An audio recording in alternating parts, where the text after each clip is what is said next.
Hi guys, we're having a look at another aspect of graphing functions.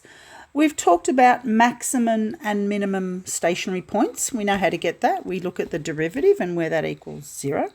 We're having a look at something called global maximum and minima today, which really just means the absolute over a set domain. It's the absolute maximum value on the graph or the absolute minimum value. Now, they can happen in a variety of ways. Sometimes the stationary points will be the absolute maximum or minimum. Sometimes not. Sometimes there will be a higher or a lower point that may be a different part of the graph. Or the other option is they can be endpoints of the function over the given domain. So if we have a look over here at this graph, at this point here, this stationary point, that's a max stationary point. That is what we call a local maximum point. Yep, it's a maximum, but within, either side, it's the maximum value. But you go further to the left, then it's not the maximum. So locally, it's a max. And over here, we have a minimum turning point. We call that a local minimum. Okay. All right. Now, so over a small part of the domain from here to here, it's a stationary point, a turning point, and over that part of the graph, it's a minimum.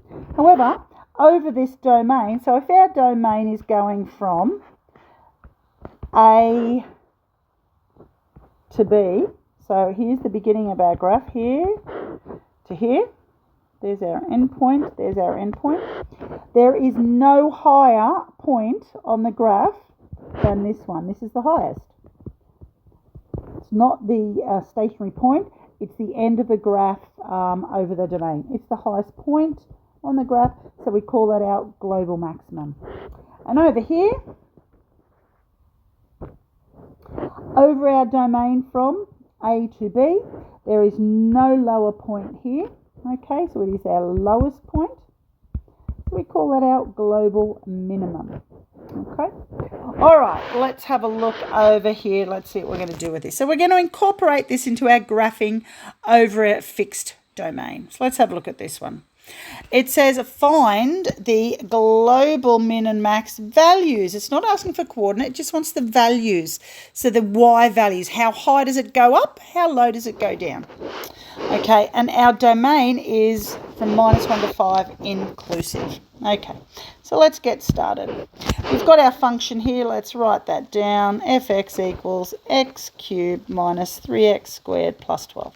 So first thing we're going to do, have a look at any possible stationary points, because it's either going to be stationary point or the endpoints of our graph. So let's go through our calculus. Our derivative is 3x squared minus 6x. And we know that stationary points occur when f dash x is 0. Okay, we've been doing that for ages. So 3x squared minus 6x equals 0. Little quadratic, highest common factor here. So we've got 3x outside of x minus 2 equals 0. So x equals 0 or 2. So we've got two stationary points here.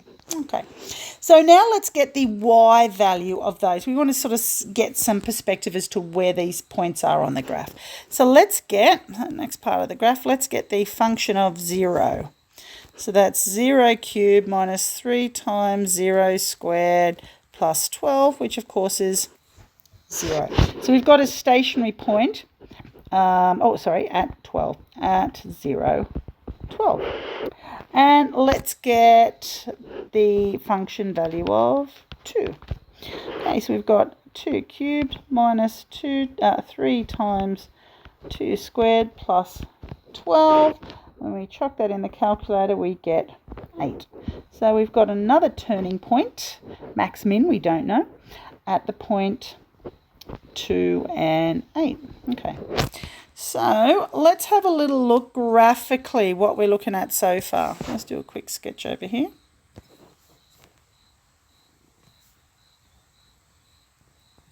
We've got our x, got our fx. Once again, it's a sketch, not to scale. So 0, 12, let's put that up there, 0, 12. and 2, 8. So 2, 8, 2, 8, there we go. That'll do there, 2, 8. So think about this. We have a cubic. What's the only sort of stationary points we can have for a cubic? It's got to go like this. We've got to have a max there. There'll be an inflection point in between for a min there. There we go. Okay, so now what I'm going to do, I'm going to restrict my domain. My domain goes from -1 to 5. My graph does not exist outside of those points. So what you can see we've got to do, we've got to find this endpoint here, and we've got to find what this endpoint is over when x equals 5. So let's go and do that. So let's do our endpoints of our domain. So let's get the function value of -1. Function value of -1, -1 cubed minus 3 times -1 squared plus 12. When we do the math of that, we get 8. Okay, so this point here is -1, 8. Okay, which is exactly the same y value as that local minimum turning point we've got there. Okay, and now let's get our function value of 5. So we've got 5 cubed minus 3 times 5 squared plus 12, which ends up to be 125 minus 75 plus 12, which is 62. So our two endpoints are -1, 8 and 5, 62. So if I come over to my graph, 5, 62, all the way up there. There we go. Once again, not to scale. 5, 62. Okay, so as you can see, we have a local maximum here, a local max 12. We have a local min here at 8, but we've also tested this point over here that is also 8. So what can we say from that? Our global minimum, in other words, the lowest point on the graph, is 8. Now let's look at our global max. So as we can see here, a local max value here is 12, but over our domain from -1 to 5, we have a much higher value at the end point of our domain, which is 62. So our global maximum is 62. There we go. And that's just another aspect we're adding to our curve sketching toolbox. Okay, I'll leave a few questions in, what was it, exercise 6.07 to do a few of those. I'll see you next period.